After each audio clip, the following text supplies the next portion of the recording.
আসসালামু আলাইকুম। আমরা ৪৩৭৫ নটিক্যাল মাইল বা প্রায় ৮১০০ কিলোমিটার পথ পাড়ি দিয়ে কানাডা রোবার্স ব্যাংক থেকে জাপানের মাইজিরো অ্যাঙ্করেজে এসেছি।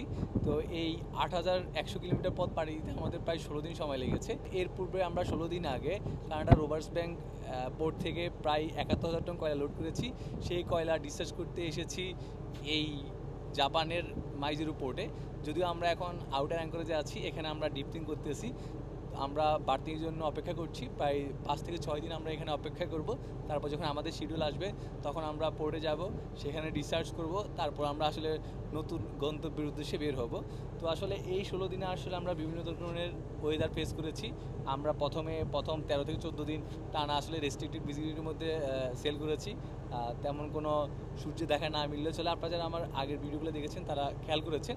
তো তারপর এখন যখন জাপানের দিকে আসছি, এখন আবার নীল সমুদ্র। এই ১৬ দিন পর আমরা সোলার নেটওয়ার্ক পাচ্ছি, যদিও এখানে নেটওয়ার্ক খুবই উইক। যেহেতু আমরা ডিপটিং করতেছি, নোঙর ফেলা নেই এখানের, আসলে গভীরতা অনেক বেশি, প্রায় ৫০০ মিটারের উপরে। এই জন্য আসলে এখানে নোঙর ফেলা যায় না, ডিপটিং করতে হয়। যখন ডিপটিং করে তখন আসলে জাহাজ ভাসমানে থাকে, জাহাজের ইঞ্জিন অফ থাকে, স্রোত যেদিকে যায় আসলে আমরা স্রোতের সাথে সাথে জাহাজও সেদিকে যায়। নোঙর ফেলা থাকলে একটু রিল্যাক্সে থাকা যায়, বাট ডিপটিংয়ের সময়ও আমাদেরকে কিছুক্ষণ পর বা আবার ম্যানুভারিং করে ল্যান্ড থেকে দূরে আসতে হয়। তো ভিডিওটা এখানে শেষ করছি।